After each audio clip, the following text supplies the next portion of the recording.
Hello everyone, ఈరోజు నేను previous ST study circle question paper explain చేయబోతున్నాను. సో ఫస్ట్ క్వశ్చన్ వచ్చేసి డైరెక్టివ్ ప్రిన్సిపల్స్ ఆర్ ఆదేశిక సూత్రాలు అంటే ఏంటిదని అడిగాడు. సో ఆప్షన్స్ చూస్తే రాజ్యాంగం ద్వారా నేరుగా అమలు చేయదగిన హక్కులు. సో ఇది రాంగ్ ఆన్సర్, ఇవి రాజ్యాంగం ద్వారా అమలు చేయబడవు. అండ్ సి చూసినట్టయితే ఉల్లంఘన విషయంలో న్యాయ సమీక్షకు లోబడి ఉంటుంది. సో దీనికి న్యాయ సమీక్ష కూడా ఉండదు, రాంగ్. అండ్ డి కూడా wrong. Right answer is B. సంక్షేమ సమాజాన్ని సాధించడానికి రాష్ట్రానికి మార్గదర్శకాలుగా ఉంటాయి ఆదేశిక సూత్రాలు అనేవి. So B right answer. And next fundamental డ్యూటీస్కి సంబంధించిన ఆర్టికల్ ఏదని అడిగిండు. సో ఆర్టికల్ 19 కాదు, ఇది ఫ్రీడమ్ ఆఫ్ స్పీచ్. 243 కూడా కాదు, ఇది గ్రామ పంచాయతీ. అండ్ 356 ఏమో రాష్ట్రపతి పాలన. So option B is the right answer, 51A. And next question, ప్రజాస్వామ్యంలో మీడియా పాత్ర కీలకం. భారతదేశంలో మీడియా నుండి ప్రజాస్వామ్యం ఎదుర్కొంటున్న సవాలు.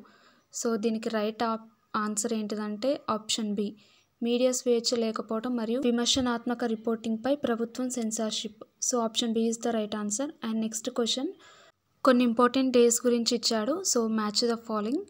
సో ఇక్కడ మనకు తెలిసినట్టయితే January 26 republic day, so A4. And October 16 వచ్చేసి వరల్డ్ ఫుడ్ డే.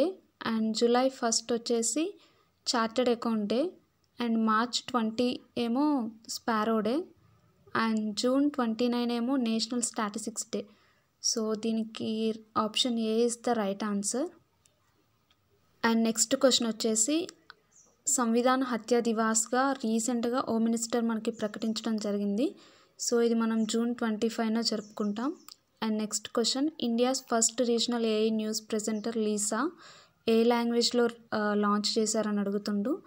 సో మన తెలుగు లాంగ్వేజ్ అయితే కాదు, అండ్ మరాఠీ కూడా కాదు, అండ్ హిందీలో కూడా కాదు, ఇది ఒడియాలో లాంచ్ చేయడం జరిగింది. So option D is the right answer.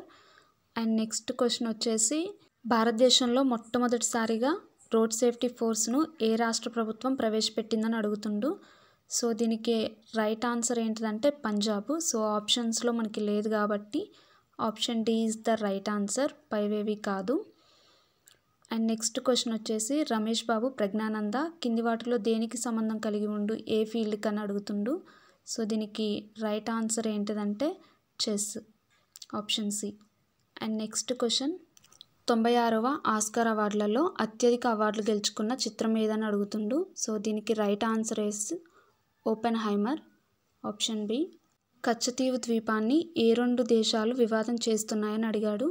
So దీనికి option B is the right answer, భారతదేశం మరియు శ్రీలంక. అండ్ నెక్స్ట్ క్వశ్చన్, రీసెంట్గా చనిపోయిన డానియల్, ఆయన 2002లో ఆయనకి నోబెల్ ప్రైజ్ రావడం జరిగింది, ఏ ఫీల్డ్లో అని అడుగుతుండు. So option D is the right answer, ఎకనామిక్స్లో. అండ్ నెక్స్ట్ క్వశ్చన్, చేతితో తయారు చేసిన కర్తుమ్మి గొడుగులు ఏ రాష్ట్రానికి చెందినవి. Option C is the right answer, కేరళలో కర్తుమ్మి గొడుగులను తయారు చేయడం జరుగుతుంది. సో అవి హ్యాండ్మేడ్. అండ్ నెక్స్ట్ క్వశ్చన్ వచ్చేసి సైన్స్ డే గురించి. సో ఇది ఎవ్రీ ఇయర్ February 28న జరుపుకుంటాం. సో ఈ statement right. So option B statement అనేది రాంగ్. దీని యొక్క థీమ్ వచ్చేసి indigenous technologies in Vikshith Bharat. And option C కూడా రైటు, సివి రామన్ జన్మదినం కారణంగా జరుపుకుంటాం. So option D is the right answer. And next question, సిక్కింలోని ఏ రాష్ట్రంలో మొదటి రైల్వే స్టేషన్ను నిర్మిస్తున్నారంటే రంగపోలో. So option D is the right answer. And next question వచ్చేసి ఎజెండా 2063 దేనికి రిలేటెడ్ అని అడుగుతుండు. సో ఇది ఆఫ్రికన్ యూనియన్కి సంబంధించింది. So option C is the right answer. And next question, UNESCO 2024లో ఏ భారతీయ నగరాన్ని సిటీ ఆఫ్ లిటరేచర్గా ఎంపిక చేసింది. Option C is the right answer, కేరళలోని Kozhikode. And next question, project నెక్సస్ను రూపొందించిన సంస్థ ఏంటిదని అడుగుతున్నాడు. సో దీనికి right answer B, bank of internet settlements. And next question, March 31, 2024 నాటికి 3456 మెగావాట్ల రూఫ్ టాప్ సోలార్ సామర్థ్యాన్ని కలిగిన రాష్ట్రం ఏంటిదని అడుగుతున్నాడు. So option C is the right answer, Gujarat. And next question, Hopex అనేది ఏ కంట్రీస్ మధ్య జరిగే ఒక మిలిటరీ ఎక్సైజ్ అని అడుగుతున్నాడు. సో దీనికి option A is the correct answer, Egypt air ఫోర్స్కి ఇండియా ఎయిర్ ఫోర్స్కి జరుగుతుంది. అండ్ నెక్స్ట్ క్వశ్చన్ వచ్చేసి పద్మవిభూషణ్ అవార్డ్స్ గురించి. కింది వారిలో ఎవరు 2024లో పద్మవిభూషణ్ అవార్డు విజేత కాదు? సో ఆప్షన్ డి దీనికి. వీరి ముగ్గురికి 2024లో పద్మవిభూషణ్ అవార్డు వచ్చింది, కానీ సింగ్ యాదవ్కి మాత్రం 2023లో వచ్చింది. So option D is the right answer. And next question soil health cards గురించి. ఈ సాయిల్ హెల్త్ కార్డ్స్ అనేవి దేని గురించి రైతులకు సమాచారాన్ని అందజేస్తున్నాయని అడుగుతున్నాడు. సో దీనికి option C is the right answer. వారి నేలలో నిర్దిష్ట పోషకాల లోపాల గురించి తెలియజేస్తుంది. అండ్ నెక్స్ట్ క్వశ్చన్ కింది వాటిలో మానవజన్య మూలాల ద్వారా విడుదలయ్యే ప్రాథమిక గ్రీన్హౌస్ వాయువు ఏది? So option B is the right answer. Carbon dioxide దీనికి రైట్ ఆన్సర్. అండ్ నెక్స్ట్ సాధారణ బయోలాజికల్ ఆక్సిజన్ డిమాండ్ కొలవబడే ప్రామాణిక సమయం ఏంటిది? 5 days. So option C is the right answer. And next question Montreal protocol గురించి. మాంట్రియల్ ప్రోటోకాల్ అనేది దీని వినియోగాన్ని దశల వారీగా తొలగించడానికి రూపొందించబడిన అంతర్జాతీయ ఒప్పందం. సో క్లోరోఫ్లోరో కార్బన్స్ని తొలగించడానికి ఏర్పడిన ఒక అంతర్జాతీయ ఒప్పందం ఇది. అండ్ నెక్స్ట్ క్వశ్చన్ వచ్చేసి నేషనల్ ఎన్విరాన్మెంటల్ ఇంజనీరింగ్ రీసెర్చ్ యొక్క హెడ్ క్వార్టర్స్ ఎక్కడ అని అడుగుతుండు. So option A is the right answer, Hyderabad. And next question electronic వ్యర్థాల నిర్వహణలో ప్రధాన సవాల్ ఏంటిది? సో దీనికి ఆప్షన్ ఏ విలువైన లోహాలను అధిక రీసైక్లింగ్ రేట్. అండ్ నెక్స్ట్ వచ్చేసి బయో ఇథనాల్ అనేది ప్రాథమికంగా కింది వాటిలో దేంట్లోంచి ఉత్పత్తి అవుతుందని అడుగుతుండు. So corn and sugar cane నుంచి ఉత్పత్తి అవుతుంది. యాసిడ్ రెయిన్స్ గురించి. కింది వాటిలో యాసిడ్ రెయిన్స్కి గల కారణాలు ఏంటిదంటే sulphur dioxide and nitrogen oxides. And next most abundant natural occurring atmosphere gas అడుగుతుండు. So option B nitrogen. So అటవీ నిర్మూలన డిఫారెస్టేషన్ గురించి అడుగుతుండు. రీజన్ సో పెరిగిన నేల కోత, తగ్గిన జీవ వైద్యం. సో 2 రీజన్సే. So option C is the right answer, both A and B. And next 3 R's of waste మేనేజ్మెంట్లో వాటి యొక్క 3 R's అంటే ఏంటిదని అడుగుతున్నాడు. So reduce, reuse, recycle. And next question వచ్చేసి వన్యప్రాణులకు హాని కలిగించే ప్లాస్టిక్ వ్యర్థాల్లో కనిపించే ఒక సాధారణ కాలుష్య కారకం. సో దీన్నే బిస్ఫినాల్ అంటారు, ప్లాస్టిక్లో ఉండే ఒక కాలుష్య కారకం. అండ్ నెక్స్ట్ క్వశ్చన్ వచ్చి వెట్లాండ్ ఎకోసిస్టమ్ గురించి. సో చిత్తడి నేలల పర్యావరణ వ్యవస్థ ఎందులో కీలక పాత్ర పోషిస్తుంది? So providing habitats for wildlife. So option B is the right answer. And next question united కింగ్డమ్కు కొత్త ప్రధాని అంటే పిఎం ఎవరు ఎన్నికయ్యారని అడుగుతుండు. సో దీనికి option D is the right answer, sir Keir Starmer. And next question వచ్చేసి Quad countries గురించి అడుగుతున్నాడు. సో ఎన్ని కంట్రీస్ ఇందులో ఉన్నాయని.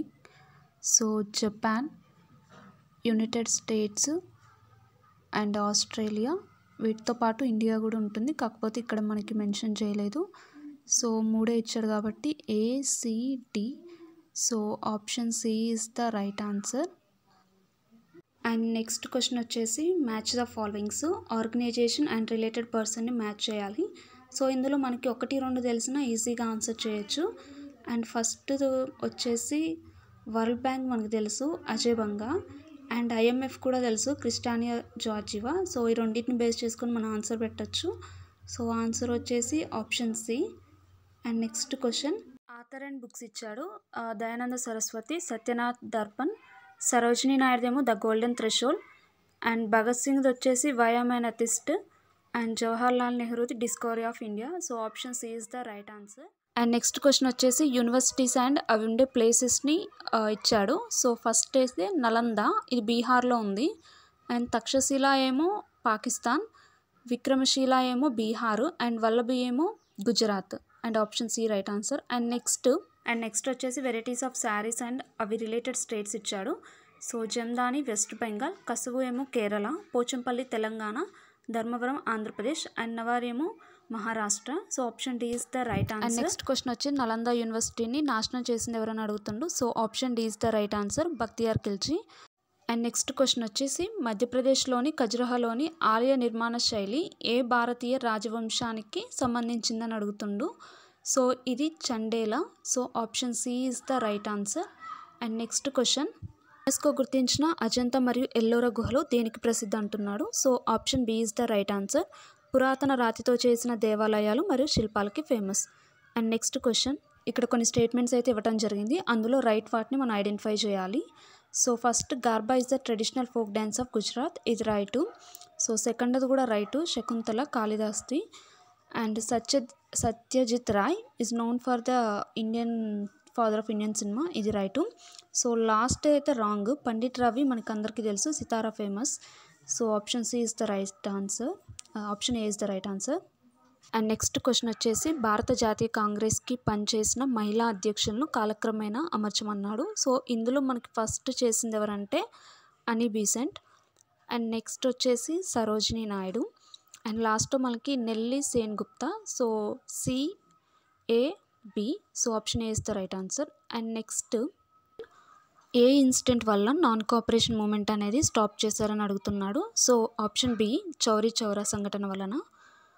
అండ్ నెక్స్ట్ క్వశ్చన్ వచ్చేసి జాతీయ కాంగ్రెస్ అనేది ఏ సెషన్లో సంపూర్ణ స్వతంత్రాన్ని తన లక్ష్యంగా ప్రకటించింది. సో ఆప్షన్ ఏ, లాహోర్, 1929లో.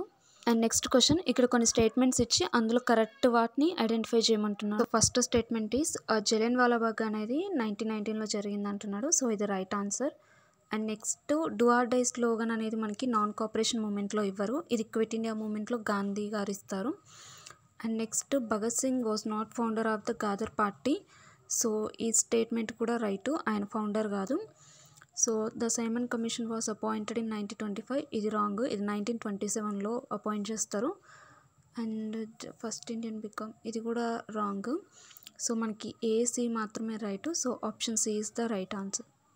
అండ్ నెక్స్ట్ క్వశ్చన్ వచ్చేసి తన నౌకాదళ యాత్రలకు మరియు విదేశీ సామ్రాజ్యాన్ని స్థాపించడానికి ప్రసిద్ధి చెందిన పురాతన భారతీయ రాజు ఎవరని అడుగుతున్నాడు. సో సముద్రగుప్తుడు దీనికి ఫేమస్. అండ్ నెక్స్ట్ క్వశ్చన్ వచ్చేసి బ్లూ చిప్ అనేది స్టాక్ మార్కెట్లో దేనికి సూచిస్తుంది అంటున్నాడు. సో ఇది ఆర్థికంగా మంచి మరియు బాగా స్థిరపడిన కంపెనీలను సూచిస్తుంది. So option D is the right answer. So ఇది previous ST study circle previous question paper, ఇది మొత్తం 150 మార్క్స్కి ఎగ్జామ్ జరిగింది. సో ఇందులో 1/3 అనేది మనకి నెగిటివ్ మార్కింగ్ ఉంటుంది. సో రిమైనింగ్ 100 to 50 క్వశ్చన్స్ మనకి ఇంగ్లీష్, మ్యాథ్స్, రీజనింగ్ ఉంటుంది. సో అవి కూడా మీకు క్వశ్చన్స్ కావాలంటే కామెంట్ చేయండి.